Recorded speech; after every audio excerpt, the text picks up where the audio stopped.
बिस्मिल्लाहिर्रहमानिर्रहीम। मौज़ूद सामीन कराम, अस्सलामु अलैकुम वरहमतुल्लाहि वबरकातुहू। आपकी खिदमत में हालात हाज़िरा के उन्वान से हाज़िर हुए हैं और ख़ित्ते की बदलती हुई सूरत हाल के हवाले से आपको आगाह भी करना है और मुख्तसर सा तज्ज़िया भी आपकी खिदमत में पेश करेंगे। चंद ख़बरें हैं जो आपकी खिदमत में हमने आलमी हालात जो इस वक्त पूरे हफ़्ते के अंदर या इन गुज़िश्ता दिनों के अंदर जो रोनुमा हुए हैं उस हवाले से मैं चंद अहम तरीन ख़बरें हैं जो आपकी खिदमत में पेश करनी है और उसके ऊपर मैं मुख्तसर से वक्त में मुख्तसर सा तज्ज़िया भी करूँगा। पहली ख़बर ईरान के हवाले से है कि ईरानी सदर का दौरा ओमान हुआ है और दोनों ममालिक गैस सप्लाई की बड़ी डील करने जो है वो जा रहे हैं और यहाँ तक कि बल्कि जा नहीं रहे बल्कि बड़ी डील हो चुकी है गैस सप्लाई की। और ईरान के लिए एक ये अहम पेशरफ्त है क्योंकि सैंक्शंस ईरान के ऊपर लगी हुई हैं, जैसा कि पूरी दुनिया जानती है, पाबंदियाँ लगी हुई हैं, लेकिन फिर भी ईरान के लिए ये एक अच्छी पेशरफ्त है कि ईरानी सदर का दौरा ओमान जो है वो बड़ा कामयाब दौरा रहा और जो है वो मुख्तलिफ़ शोबों के अंदर जो है वो ओमान के साथ जो है वो बड़ी डील्स हुई हैं और बहुत सारी चीज़ें जो है वो फ़ाइनल हुई हैं। ईरान के हवाले से ही ख़बर है कि ईरान का शुमार ईरान को एक और कामयाबी जो मिली है वो ये है कि ईरान का शुमार दुनिया के उन टॉप 10 ममालिक में हो चुका है जो सैटेलाइट चला भी रहे हैं और सैटेलाइट बना भी रहे हैं। ये एक अहम जो है वो ईरानी कौम के लिए या ईरानियंस के लिए जो है वो बड़ी जो है वो अहम कामयाबी है और बड़ी कामयाबी इसको शुमार किया जा रहा है। और हालांकि अगर हम सैटेलाइट के हवाले से देखें तो यूके यूनाइटेड किंगडम बरतानिया जैसा मुल्क भी सैटेलाइट लॉन्च करने के लिए रशिया पर इन्हिसार करता है। बहुत सारी चीज़ें वो रूस से लेता है और रूस पर इन्हिसार करता है बरतानिया सैटेलाइट के हवाले से, सैटेलाइट सिस्टम के हवाले से, क्योंकि वो ख़ुद कफ़ील इसमें नहीं है बरतानिया, बल्कि जो है वो रशिया से लेता है। लेकिन ईरान किसी पर इन्हिसार नहीं कर रहा और ख़ुद से सैटेलाइट बनाई और जो है वो सैटेलाइट चला भी रहा है। ये एक ईरान के लिए बड़ी अहम कामयाबी है क्योंकि ईरान पाबंदियों के बावजूद एक अच्छी पेशरफ्त ईरान के हवाले से ये जो है वो ईरान को मिली है। बहरहाल दूसरी ख़बर ये है कि यूरोपीय यूनियन के उमूर ख़ारजा के सरबराह जोसेफ बोरेल ने कहा है कि यूक्रेन की मदद की वजह से हमारे पास असलहे का स्टॉक ख़त्म हो गया है। यूरोपीय यूनियन ये इदारा है यूरोपीय कंट्रीज़ का और इसके जो उमूर ख़ारजा के सरबराह हैं उनका ये बयान है जोसेफ बोरेल का। उनका कहना है कि असलहे का स्टॉक ख़त्म हो गया क्योंकि यूरोपीय यूनियन ने यूक्रेनी फ़ौज की माली इमदाद के लिए $500 मिलियन का बजट मुख्तस किया हुआ था, जो बल्कि किया हुआ है और दे भी रहे हैं, और $200 अरब की फ़ौजी इमदाद अब तक यूरोपीय यूनियन जो है वो यूक्रेन को फ़राहम कर चुका है। लेकिन फिर भी रशिया एक बड़ा टफ़ टाइम यूक्रेन को दे रहा है। अगर हम इस जंग का सिनेरियो देखें तो एक तरफ रशिया है तो दूसरी तरफ पूरा अमेरिका और यूरोप है।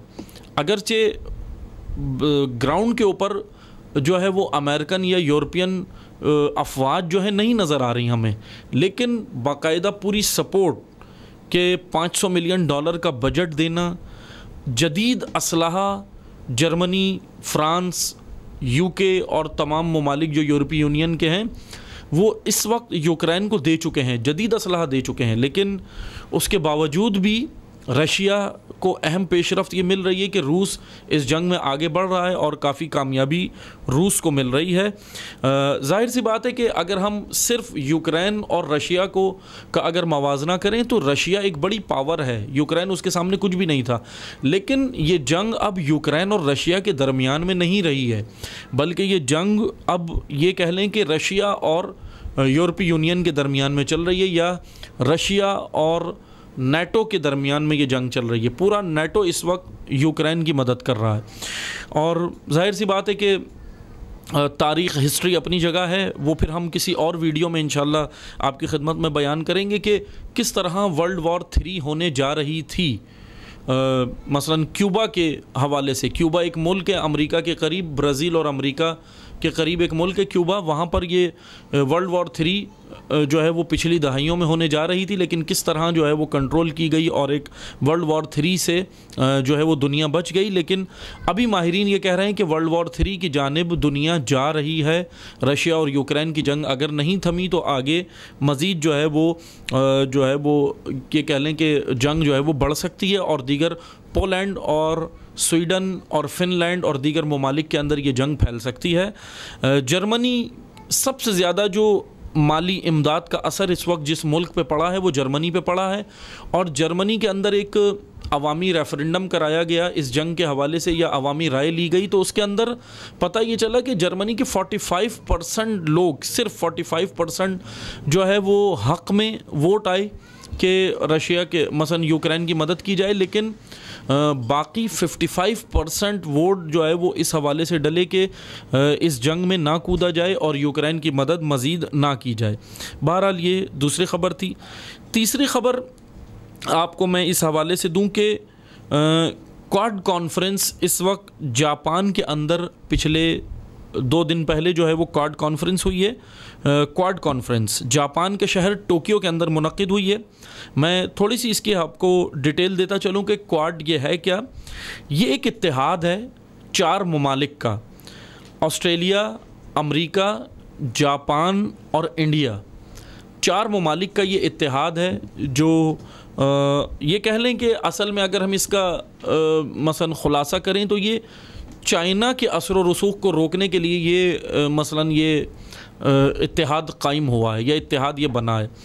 इसका मैं थोड़ा सा वजाहत कर दूं आपको कि ये क्वाड कॉन्फ्रेंस जो हुई है ये क्वाड है क्या। क्वाड्रिलैटरल सिक्योरिटी डायलॉग, ये इसका पूरा एक वो एब्रीविएशन है, क्वाड्रिलैटरल सिक्योरिटी डायलॉग।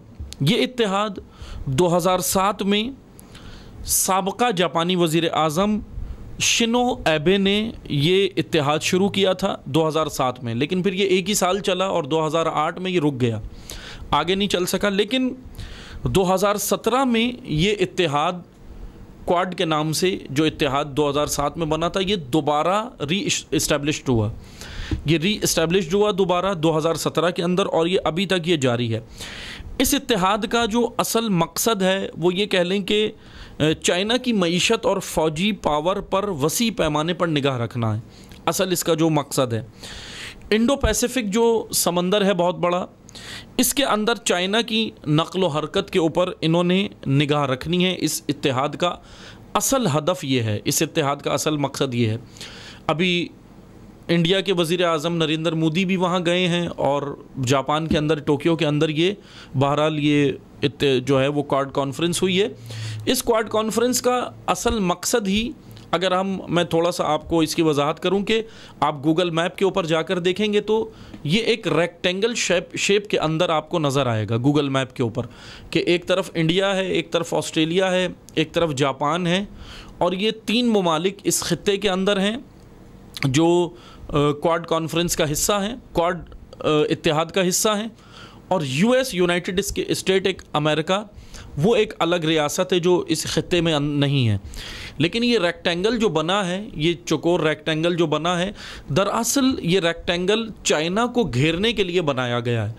और ये जापान, तो इसमें ये कह लें कि जापान को फ्रंट पे रखा गया है। जापानी वज़ीर आज़म जो साबका थे शिनो एबे ने ये बनाया, लेकिन असल जो है वो इसके पीछे जो ये कह लें कि ये एक मसलन शैतानी सोच या शैतानी साजिश सारी जो है वो असल में है अमेरिका की। यूनाइटेड स्टेट ने बाकायदा ये इत्तेहाद जो है वो ये कह लें कि इसको सपोर्ट करना, बनाना और इसके लिए जो है वो पैसे खर्च करना, ये सारा काम करना यूनाइटेड स्टेट ने शुरू किया है। और इस इत्तेहाद का मकसद चाइना की मईशत को रोकना है, क्योंकि चाइना एक बड़ी मईशत बन चुका है दुनिया के अंदर इस वक्त, और दुनिया मान रही है कि अमेरिका को वो एक बड़ी टक्कर दे रहा है इकोनॉमिक्स के मैदान में। और जाहिर सी बात है कि इस वक्त चाइना भी जो है वो अपना असर व रसूख जो है वो दीगर खित्ते के ये यूनाइटेड स्टेट के करीब रियासतें हों या ऑस्ट्रेलिया के करीब रियासतें हों, चाइना भी वहाँ पे अपना असर व रसूख दिखा रहा है। और बहुत सारे आयरलैंड के ऊपर चाइना इस वक्त पैसा खर्च कर रहा है।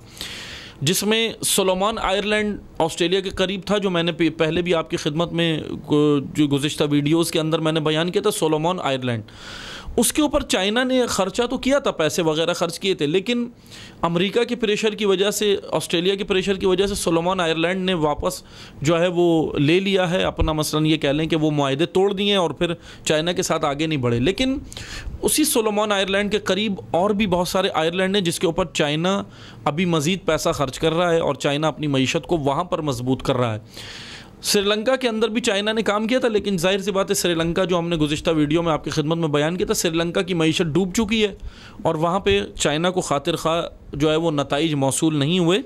और अब जो है वो चाइना इस खित्ते के अंदर मसलन जो ये कह लें कि सोवियती यूनियन के ममालिक हैं, उनके अंदर भी चाइना अपनी मईशत को धाक बिठा रहा है, चला रहा है। नेपाल, भूटान, मालदीव जैसे जो गरीब ममालिक हैं, जो मईशत जिनकी इतनी मजबूत नहीं है, इंडिया के अतराफ़ में जो है चाइना वहाँ कर रहा है, लेकिन इंडिया चाइना को टफ़ टाइम नहीं दे पा रहा था। इस वजह से इंडिया इस इत्तेहाद में शामिल हुआ कि चाइना को टफ़ टाइम देने के लिए, या चाइना के जो समंदरों के अंदर जो चाइना का जो असर व रसूख बढ़ रहा है, पैसिफिक के अंदर समंदरी एरियाज़ जो चाइना अपने बढ़ा रहा है, उसको रोकने के लिए बाकायदा ये जो है वो इत्तेहाद बना है। और ये इत्तेहाद, जैसा मैंने बयान किया, 2007 में बना था लेकिन फिर रुक गया था, लेकिन अब ये 2017 में री इस्टेब्लिश्ड हुआ है। री इस्टेब्लिश होने के बाद अब ये इत्तेहाद कहा यह जा रहा है कि बड़े मजबूत पैमाने पर साथ आया है, क्योंकि और ऐन मुमकिन है इसी इत्तेहाद के अंदर साउथ कोरिया भी शामिल होने जा रहा है, जो अमेरिका का इत्तेहादी है। दो कोरिया है ना इस वक्त, साउथ कोरिया और north Korea. North Korea America का मुखालिफ है और नॉर्थ कोरिया तो अमेरिका के मसलन मुखालिफ है, लेकिन साउथ कोरिया अमेरिका का इत्तेहादी और हामी है। साउथ कोरिया के बारे में ये कहा जा रहा है कि वो भी इस इत्तेहाद में शामिल हो सकता है। और अमेरिका एक और काम ये कर रहा है इस वक्त इस इत्तेहाद में शामिल करने के लिए, उसे इस इत्तेहाद को अमेरिका बड़ा कर रहा है। इस क्वाड कॉन्फ्रेंस का जो मकसद था, जो अभी 2 दिन पहले हुई है जापान के अंदर, इसका असल हदफ ही यही था कि और ममालिक को, छोटे छोटे जो ममालिक हैं, गरीब ममालिक, उनको भी शामिल करना है, जिसमें ताइवान सर फहरिस्त है। ताइवान पर अमरीकी असर व रसूख जो है वो बढ़ गया है और ताइवान को अमेरिका इस वक्त जो है वो इस इत्तेहाद में शामिल करने के लिए बाकायदा सारे मसलन ये कह लें कि मुआहदे कर चुका है, बस आगे इसको बढ़ा रहा है। और भी ताइवान के अलावा इंडिया, मसलन अमेरिका ये कोशिश कर रहा है कि मलेशिया और इंडोनेशिया को भी इस इत्तेहाद में शामिल करे, लेकिन अभी बहरहाल कोई ख़ास नतीजा या ख़ास जवाब मलेशिया और इंडोनेशिया की तरफ से नहीं आया इस इत्तेहाद के लिए। लेकिन सारा इस इत्तेहाद का हदफ चाइना को रोकना है बहरहाल, और चाइना को रोकने के लिए ये इत्तेहाद इंडो पैसिफिक के अंदर ये इत्तेहाद अपना असर व रसूख दिखा रहा है। और इस कॉन्फ्रेंस में बहुत सारे जो है वो मुआहदे भी हुए हैं, जो आगे चलकर इंशाअल्लाह हमारे सामने खुलेंगे भी और हमें पता भी चलेंगे कि क्या मुआहदे हुए हैं। बहरहाल चौथी खबर जो आपको देनी है वो अमरीकी रियासत टेक्सास के में एक बड़ा सानहा हुआ है और स्कूल में फायरिंग हुई है। 18 कमसिन बच्चों समेत 21 अफराद जो है वो मारे गए हैं इस फायरिंग के नतीजे में। अमेरिका के अंदर के हालात ख़राब हैं। सियाफ़ाम को लेकर जो वहाँ मसला चल रहा है, नस्ल कुशी जो चल रही है, वो थमी नहीं है।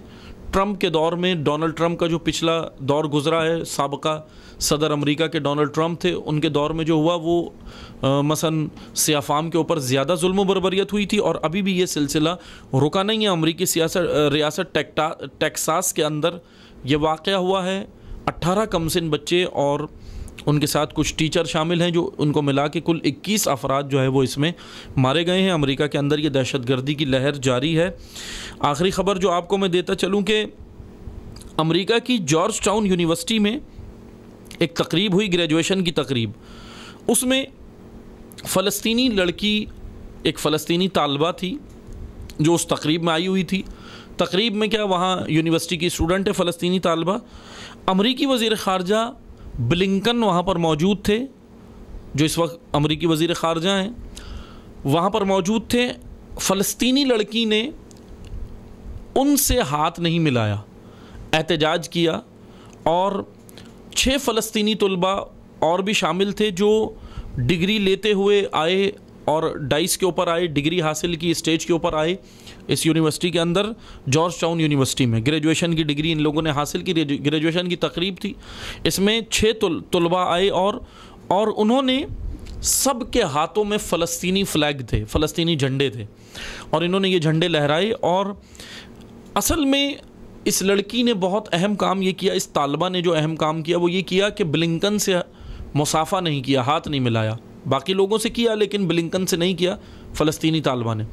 इस वजह से क्योंकि उसने अपना एहतजाज रिकॉर्ड कराया कि अमेरिका इसराइल के जो मज़ालिम फ़लस्तीन के अंदर जो चल रहे हैं, अमेरिका उसमें बराह रास्त शामिल है, और फ़लस्तीनी लड़की ने ये एक एहतजाज किया है और वाक़ईन बहुत अच्छा कदम उठाया है। इसको अप्रिशिएट करना चाहिए कि कम से कम इतनी गैरत तो है, आवाम में इतनी गैरत है कि वो अमेरिका का बाइकआउट करना चाहते हैं, इसराइल का बाइकआउट करना चाहते हैं। इन तालिबात से, इन तलबा से, इन स्टूडेंट्स से मुस्लिम हुक्मरानों को सीखने की ज़रूरत है, क्योंकि मुस्लिम हुक्मरानों की गैरत मर गई है, इसराइल की बर्बरियत जारी है, फ़लस्तीन के ऊपर जारी है, लेकिन मुस्लिम हुक्मरान अपनी मस्तियों में, अय्याशियों में मस्त हैं। इन स्टूडेंट से कम से कम जो है वो गैरत हासिल करें और देखें कि कम से कम इन स्टूडेंट के अंदर और आवाम के अंदर गैरत है कि इसराइल के इन बर्बरियत के ऊपर जो है वो ब्लिंकन से हाथ नहीं मिलाया और बहुत बेहतरीन एहतजाज किया। बहरहाल ये मुख्तसर सी ख़बरें थी जो आपकी खिदमत में हमने बयान करनी थी और मुख्तसर सा तज्ज़िया भी किया। अब इंशाअल्लाह दोबारा हम हाज़िर होंगे आपकी खिदमत में, ख़ित्ते की बदलती हुई सूरत हाल और भी बयान करेंगे, इंशाअल्लाह फिर हाज़िर होंगे। जब तक के लिए इजाज़त चाहते हैं। वस्सलामु अलैकुम वरहमतुल्लाहि वबरकातुहू।